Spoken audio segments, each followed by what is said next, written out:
episode of the Andre The Beast Crayton Show. This is our season finale, and I am deeply blessed and honored to have returning to the stage in her seat the one, the only Yolanda M. Smith, the brand profession. Welcome to the season finale. Thank you, Andre. You notice he didn't say the co-host Yolanda M. Smith. I done been booted. Oh my God, I have been kicked off the show. I You can will never be be kicked a out. special guest, but it's all good. It's all good. Life is good. Lots going on. So Definitely. let's start with you before I give shouts out to now. Let me give shouts out to all the people that literally, because me and you, once we get to talking, we're gonna be talking. So let me give shouts out to the fans, the Yes. people that like, subscribe, followed us, that Comments, the the comments, love. It's all good. because we couldn't have gotten through this season without you, without your input, without your support. Um, Please continue to do it into season 4 of 2024. And Because we want more in 2024. hey, I like that. Is that a new branding? That's one, and the other one is we're gonna soar in 2024. Okay, she's already throwing it out I'm there. throwing it out there. Yeah, we gotta manifest. You gotta start now and manifest what you want. You can't wait till 2024 gets here. Right. And literally, we're only a couple days from.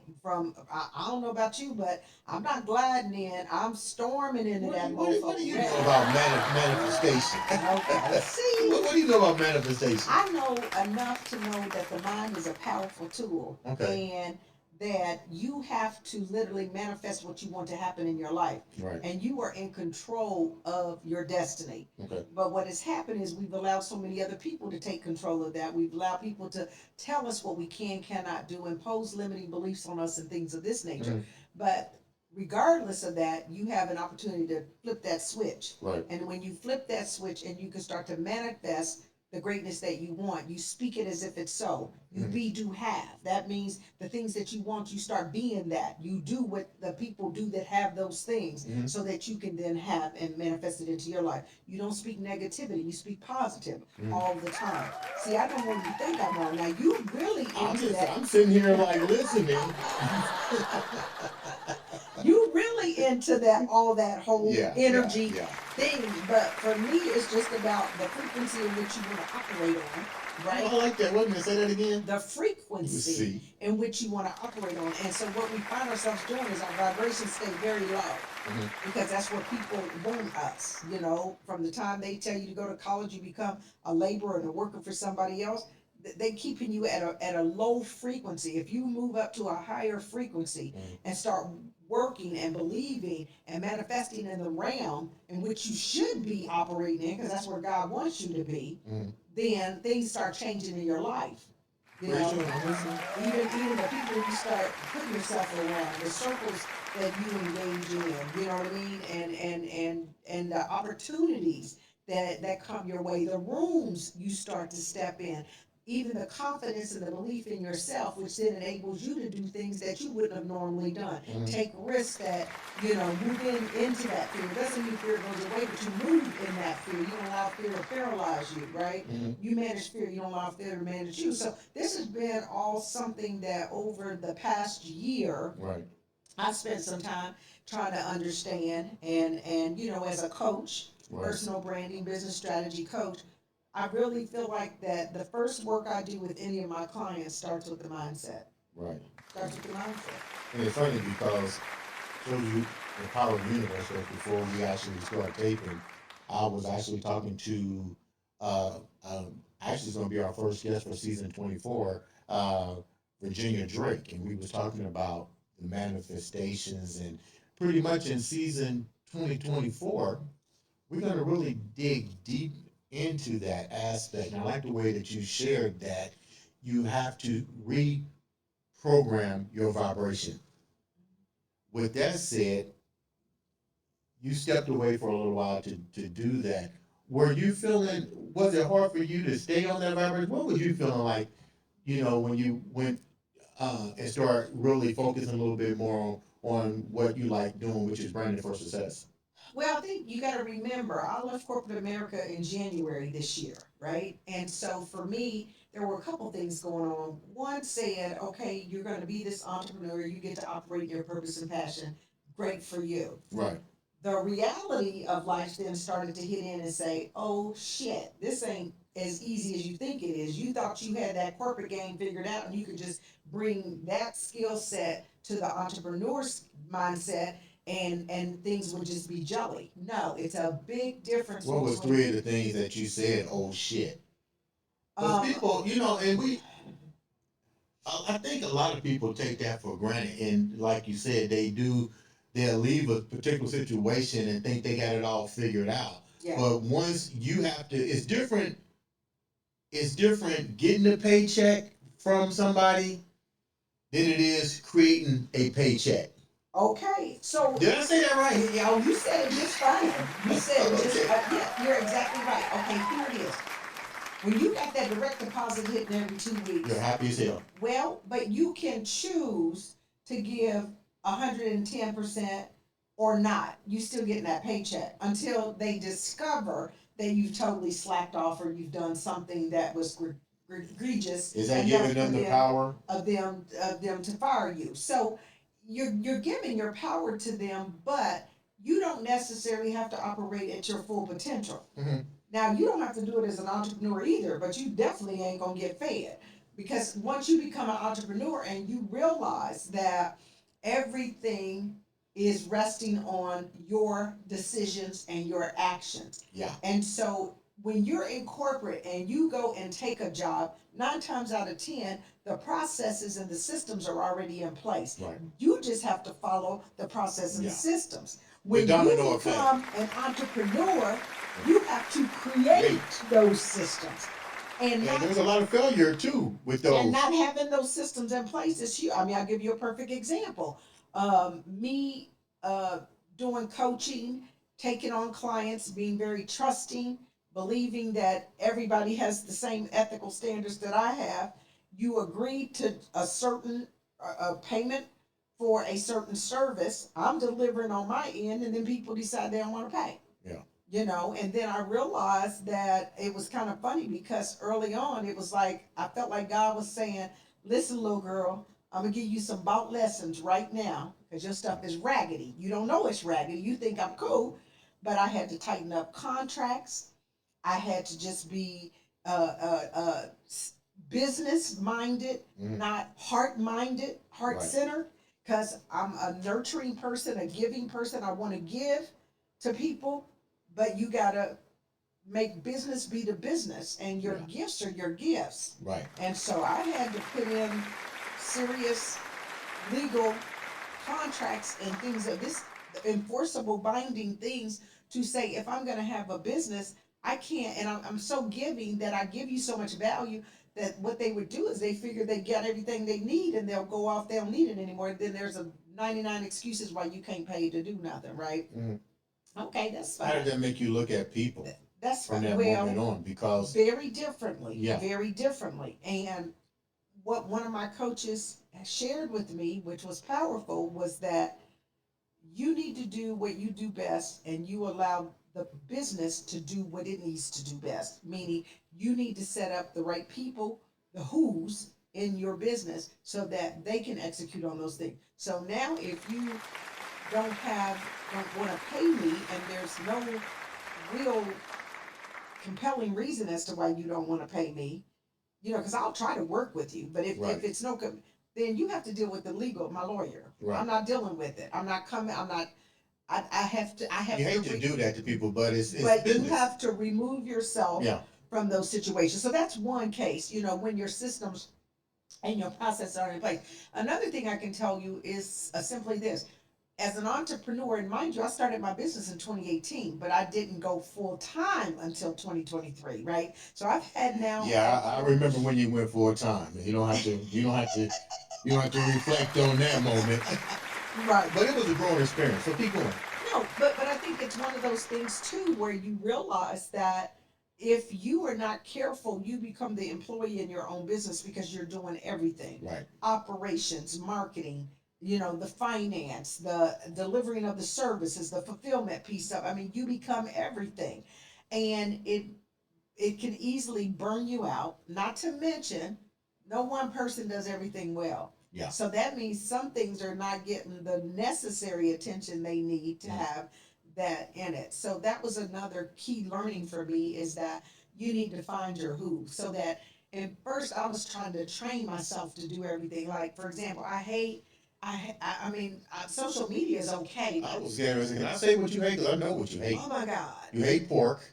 And you hate social media. It's just getting in there and doing certain things that it's not that I don't like social media, but when it comes to running Facebook ads and trying to figure out this technology is just one of those things that is not my strong. I'm a creative. Right. So if you want to sit down and have a conversation and you're going to give me your idea about what you want to do, I can probably come up with a whole lot of things. That's what I'm good at. Right. You want to talk about creating multiple income streams? I'm your girl because immediately my mind goes to creativity. Once I understand what it is you do, I can tell you 3, 4 different ways you can monetize that and make money off of it. You know what I mean? And build a brand right around that so that it's sustainable. So anyway, but those were some of the things, man. And it's not for the faint of heart. But the other thing I'm on this soapbox around right now is the fact that I just put out probably a rant video yesterday. And I didn't mean to rant, but it was 8 minutes. So I know I saw it. Did you see it? Yeah. I was ranting a little bit about it. That's why you're here. Because when I realized the statistics around women entrepreneurs, and on average, this is on average, this doesn't mean everybody, so just listen to what I'm saying. On average, Black women entrepreneurs only make $24,000 a year. That just blew my mind. Whereas the majority are making about 142,000. Why do you think that is? Well, I mean, I think it's a plethora of things because one is we struggle to get any type of investors, right? That's a huge part. The funding is a big part, which is why I look for creative ways around all that to help people to try to get funding. I don't care whether it's going and getting zero interest credit cards and you find a credit card that'll give you zero interest for 22 months. That gives you 22 months of somebody else's money that you can make something happen for yourself. You know what I mean? I like OPM, I like OPAs, other people's audiences, So, and I like OPSs, other people's stages, Okay. So. That's a lot of OPSs. That's a lot of OPM, right? Yeah. No, but I think, but that was alarming to me because once again, if you look at the data, we're the fastest growing segment in the entrepreneur world. We're the fastest growing, the fastest population segment in entrepreneurship is Black women because they're leaving corporate America tired of feeling invisible, feeling undervalued, underappreciated, underpaid, and enough is enough.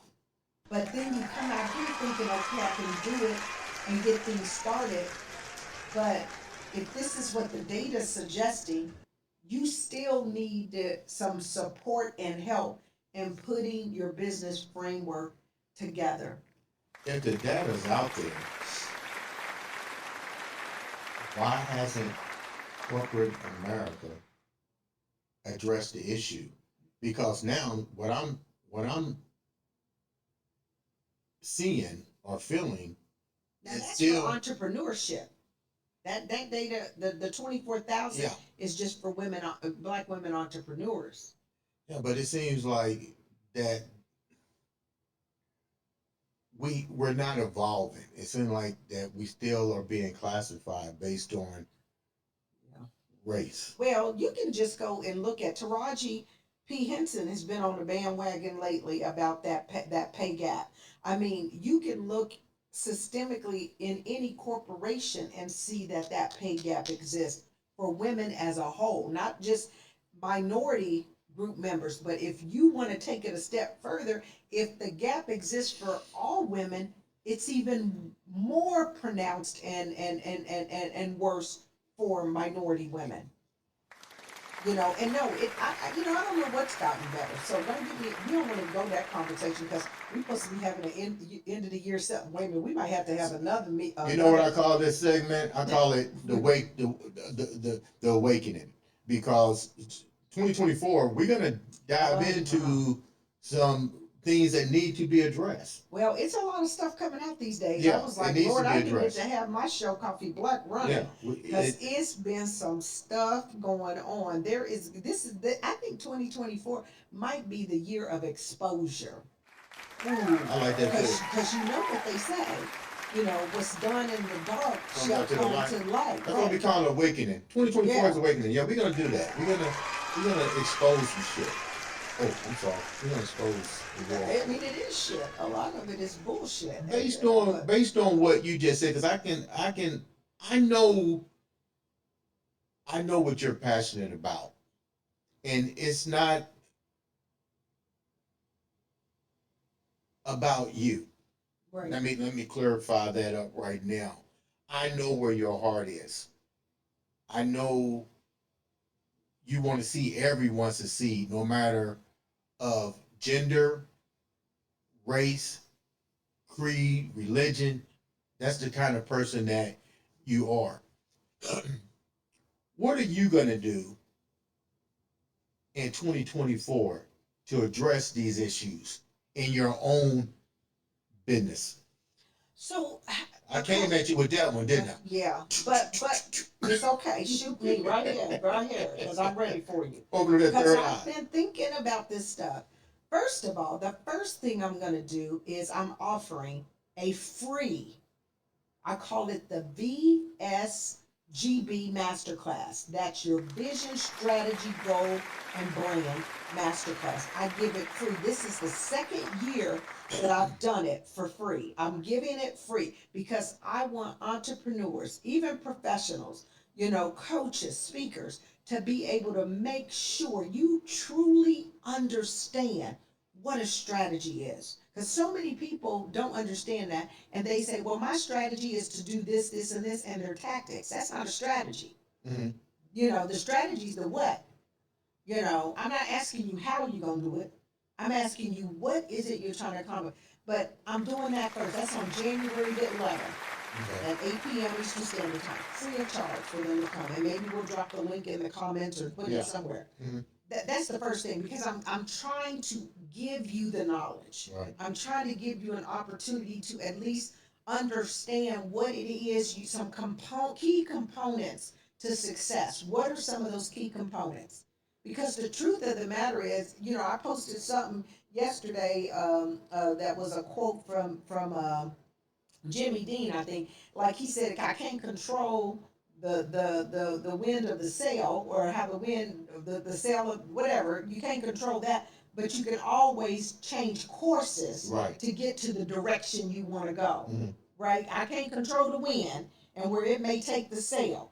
But what I can do is I can make sure that I'm positioned so that if I need to pivot or change courses, I can go to get to the direction I choose to go. Right. And that's the other thing too. People gotta understand, you gotta stop thinking everybody owes you something and they gonna give it to you. No, you gotta figure it out for yourself.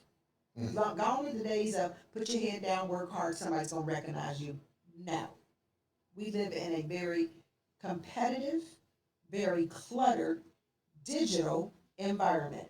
How are you standing out? Because believe me, if you just sitting there working hard, I was a leader in the pharmaceutical industry for years. I liked you because I needed a couple of hard workers on my team. If you never really expressed that you wanted to do anything different and you seemed happy and you were always, we need some worker bees, right? Right. Now, if you want to do different, further your career, advance your career, whatever, we can have those conversations too because there's all different types of people. Let me ask you a question. But wait a minute, let me just say that's number one. Okay. But number two, I'm gonna keep coaching. Okay. You know what I mean? And speaking. Okay. So that I can get the word out there. We've been together for going on really 3 seasons. Mm-hmm. We've been together 3 seasons. And the one word that surfaced more than any word is branding. Mm-hmm. how do you determine who's the best fit when it comes to branding? Every time I turn around, I see branding coach, branding this, branding this. You said something during the second season or first season. I can't remember what season it was, but um, a lot of information, a lot of words bring confusion. How do we? What if I'm looking for that brand, that teacher? How do you get rid of the confusion? I'm tired of going to social media and every time Everybody profess to be the coach. everybody's the coach. Yeah. Well, that's what the 2020 pandemic did for us. It created a whole lot of coaches. Now, let me just say this. When it comes to coaching someone, there's two schools of thought. You can go and you can get trained by like the coaching federation or these things and get a certification, or you can be like me, someone like me that has lived experiences, had to figure out how to get out of those experiences, and through that discovered something that then I was able to create a framework around and a process around Trials and tribulations. and have replicated on many occasions with many clients to know it works. Okay. So I think the key is if you're looking for something, and keep in mind, I'm not everybody's cup of tea. Okay. You know what I mean? So everybody's everything. Right. The right person has to have that fit and that vibe and that chemistry with their coach. Right. You have to, three things are required. One is you need to be coachable. And we got a whole lot of people out here swerving down. They want to coach, but they ain't coachable. You'll give them guidance and recommend things they should do, help them to come up with How solutions. do a person know if they're not coachable? When they know everything, they think they know everything. Because I used to not be coachable. Really? You know, I tell it. One of my first, literally outside of corporate mentors, um, uh, from a business perspective, was Linda Clemens. Okay. And she'll tell you I was probably one of the hard-headedest, most stubbornest people when it came, because it was hard for me. Let me tell you, when you were in a high-level position in a Fortune 500 corporation, I mean, you got there because people valued what you did know. You brought something to the table.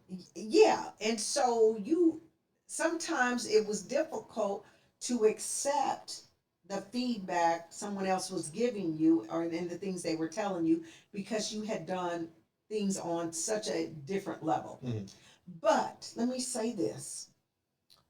When I really had to come to Jesus with myself, and I don't remember the exact moment it was, but it was a moment where I realized I had to be coachable because I wanted to be successful. Okay. And it required me to shut my mouth and listen. Look at you, you like, oh, I know that was hard for her. I didn't, I'm not saying shit. Oh my God. But when I had to shut my mouth and listen and think about, these are people that have been places I want to go. Mm-hmm. And that's how it starts. There has to be a level of respect there. Typically that person should be where you want to go, where you desire to go. Right. You know, you rarely have peer coaches. Mm-hmm. Now, if that's the case, then I would call that a different relationship where we figuring it out together. You know what I mean? But from a coaching perspective. Number two is you made me forget. Coachable. What's number two? Oh my God, my brain just went dead. But resourceful. Okay. Because here's the other thing. We will swear up and down, we ain't got money, can't spend no money to invest in ourselves. Oh my God, I hear that all the time. Me nuts. That's probably my biggest pet peeve with people. We do it all the time. We will not invest in ourselves, but we'll invest on ourselves. So we'll have the fattest gear on, the designer this, the designer that. We look good. It takes money to make money. We won't invest in ourselves. We won't invest in ourselves. I can't tell you how many times, and I call them nibblers. They want to come around for all the free stuff. Oh, okay. Those are nibblers. Okay. And, you know, sometimes you just don't have the money yet, and I get it. But let me tell you something. if I'm looking at you and your hair is done and you got bundles in your head, you got your nails are fire, and they should be, don't get me wrong, don't mistake what I'm saying. But you've got designer clothes on and you call yourself a business person. How in the hell can you go and expect somebody else to spend money with you when you ain't even spend it on yourself? Wow. That's powerful. How in the hell are you a coach and you don't have a coach? How does this work? But then you want to come around and try to get all the information. That's not going to give you good karma. But once you figure it out, and it can be scary, don't get me wrong. I'm not judging anybody. Dude, I remember making my first $10,000 investment. I thought I had a lump in my chest. When that man said without batting an eye, that'll be $99.97. Not $99.97. I'm thinking $99.97. He said, no, that would be $9,997. Wow. But he had already preempted me to say, do you think I can help you with it? I done said yes to everything. So then you sit there foolish, kind of saying, okay, no. And so then he said, so you know what I said to him? I just sat there for a minute. I said, wow, okay. Didn't quite expect that. And my next question to him, which was the same question I gave to Linda, can I make payments? Oh, yeah. And let me tell you what he said. Sure, you make two. Yeah, but let me cap on that for a minute too, because when you may only have $500 in your pocket, and the price may be out of what you might consider out of reach, right? Ask that question. Can I make a payment arrangement? Yeah. Why? It is shorten your. It may you gonna still get your goal. You your can dream. make 1,000 excuses, and an excuse will never get you a result. There's not an excuse I've met today that has ever gotten anybody a result. So you have to become comfortable knowing that you deserve it. Right. And that you can make that investment in you. Because once you make it in you, that level of confidence, I can remember my confidence level just shooting through the roof. Because you know what, if nothing else, I poked out my damn chest like I just spent $10,000 on me, and I'm gonna get what I need to get out of this. You know what I mean? Because when you pay attention. Everything good ain't free, and everything free ain't good. Yeah. And so it's kind of learning that and helping people to break through that stigma, because if you think about how we were born and with the limiting beliefs we were born with, money don't grow on trees. Oh my God, you're going to spend that much money on that. Oh my God, a penny saved is a penny earned, or really successful individuals. Save it for a rainy day. I don't need a penny for a rainy day. Yeah. I need a damn umbrella. Yeah. On a rainy day. Because I'm going to have my money invested to where I ain't saving it, because I've never met a wealthy person that got wealthy saving money. Well, I can't understand this. Why individuals wouldn't invest in themselves? Like, tomorrow's not promised. They don't take a bet on them because they're not confident. They don't believe. The mind has been so crippling based upon their past experiences, based upon their exposure, based upon what they've been taught, what's been ingrained in them. The mind is a terrible thing. It has the power to create and the power to destroy. Isn't that amazing? Yeah. I mean, it's amazing. And so the work that I found myself doing, I said, oh, I'm going to be a personal branding expert. And I went and did everything I needed to do. And, that's a whole thing. That I've been doing that since 2013, right? The key, what I realized, though, that I've been doing now within the past, 2.5, 3 years. It's 2.5. Is the mindset.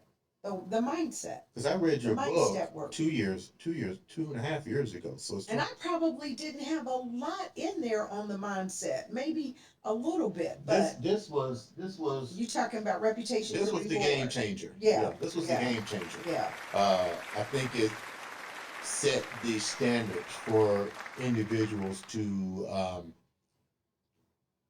It makes you, this book made you. If you didn't understand your brand, this brought it to the point that you had to go. I need to either reevaluate or I'm undervaluating who I am as a person. And you know what's interesting about that book? That book won an award, and one of the reasons it won an award was because they said that I explained it with such simplicity, right, that I didn't try to, even though I had all these credentials and all this education, I didn't try to complicate it with big words and try to create confusion. They said it was such clarity in the writing. I don't like big words. That's why I read it. Remember when I called you? I was like, okay, I just read this book. Yeah, and it don't take you a long time to read. I was like, okay, I didn't want to make it a super thick book. That I wanted it to be practical and actionable. And that book today still sells very well. It's amazing. Which again becomes another stream of income. That's called passive income, in case you don't know. But yeah. When you see going out, we're wrapping up 2023. What have you taken from this year for yourself? What have you learned for yourself? What? Give me 3 things that you gained and 3 things that has completely made you look at life different going into 2024. Well, one of the first things I can say that has been a total positive is I love being the boss of me. And okay. Was that aimed at me? Like, okay, you don't want to sit in the chair no more. I'm in the chair, but I like being the boss of me. And I didn't, and I worked in corporate America for decades. You know, I didn't realize how liberating and how freeing it was. Mm-hmm. But again, I positioned myself for that, right? So that was the one thing. I think the second thing I really learned is that entrepreneurship is hard. As rewarding as it is a lot of work, and it's not for the faint of heart. And it's no surprise why most businesses are out of business within 5 years. It's not surprising to me now, you know, really digging into all the back end and the details, which is why I want to teach people the framework more so than just having an idea and going straight to a product or a service. There's all this mid stuff that if you don't structure and set this up properly, once the initial ha is over and the excitement, you're not going to have anything to fall back on. No plan, no strategy on how you're really going to get to where you're trying to go. And a lot of people don't even set goals, just simple goal setting. They don't do it. So you got a whole new perspective on being an entrepreneur. You probably went in with such, oh, this is easy, but that it hasn't even been a full. Well, it's been 2.5 years, but you was also jiggling. I've been doing it since 2018, but it just came full time. Right. I started Branding for Success in 2018. I can be honest and say I got real serious in 2019. Right. You know, in 2019, and then did it full time this year. So pretty much all year, basically. Right. I mean, I left in January from corporate, and so I've done it all year. And I think that what it gave me was a deep appreciation. And this is the other thing I learned about myself. I know a lot more than I give myself credit for. Man. You know, spending those years in corporate America, being around, doing strategies and business development and customer relations and PR stuff and marketing. I know a heck of a lot more than I gave myself credit for. And that's why I tell people often, that's the point, the reason you have to have a brand, because you can be in one position role today and you only use 1 or 2 skill sets. That doesn't mean that's all you have. Mm-hmm. If you're not helping somebody understand the other 2 or 3 things you do very well as well, or have some expertise in, you can never get tapped on the shoulder for those things. You become the best kept secret instead of the sought after authority. Wow. You know, before we wrap up, I want to personally thank you for coming to be a part of the season finale. And I don't think it would have to thank me. No, it wouldn't have been fair to close out season 3 without my ride and die co-partner Plain and simple. And No, and I'm not going anywhere. It's just that I I'm know. pursuing other things. And this is Andre. Andre say, I'm telling y'all, I'm going to tell on him. We'll be back after this commercial. Andre can go head on, head on, head on, because this is his baby. This is his full-time thing. Andre can do so many shows. He is an incredible networker. By the way, be sure to subscribe, share, like, and comment. And if you know or want yourself to be a part of the show, make sure that you contact us so that we can look and see if you would be a good fit of the show, because we're always looking for interesting stories that really help to elevate others, right? Our goal is to not only entertain you, but to educate and empower you so that you can channel that beast mode so that no matter what comes your way, You can handle it. you can handle it. You can overcome. So you know what? It's been a pleasure being your ride or die. And I ain't going nowhere, so don't get too excited. I know now he be saying the Andre the Beast Crayton show ain't saying nothing about co-host, because admittedly, I was probably halftime this year just due to some other obligations, because now I speak a lot. And so the speaking has me traveling. And so it gets very difficult. But when I can be here, I'm going to be here, my friend. Okay. I mean, I get it, and I like it. And I So like if the you young can people. have a That's couple yeah. more guest hosts, you can have them, but you are never I gotta going get to your permission. replace me. I'm just saying you can have them. They can come on and be, how they do it. They did it on like the Johnny Carson show. You have Yeah. your guest co-host, Yeah. or you can have some guest co-hosts. I'm not going to say you cannot, Okay. but I am the co-host. I got you. There's a difference. Yeah. Okay, let's just be clear on that. But I knew I had to make sure I that first and appreciate it. foremost that you're here to help close out the season. Tremendous Tremendous guest. season. You know what? We Oh went my from God. 22 episodes, because that was usually our standard format. But it was such a great season that we wound up with 57 extraordinary Stories. guests Yeah. and stories. And I think we posted on the social media. I can't remember all 57, but every last one of them were truly inspirational. Definitely, they're going to come back, and next season, starting in the next 48 hours, is going to be even more impactful with stories and that beast frame of mind and new businesses, young entrepreneurs. Yes. And definitely Yolanda M. Smith, the philanthropist, will be back as well. Ladies and gentlemen, Happy New Year's. Welcome to Happy New Year. 2024. This has been another exciting episode of the Andre The Beast Crayton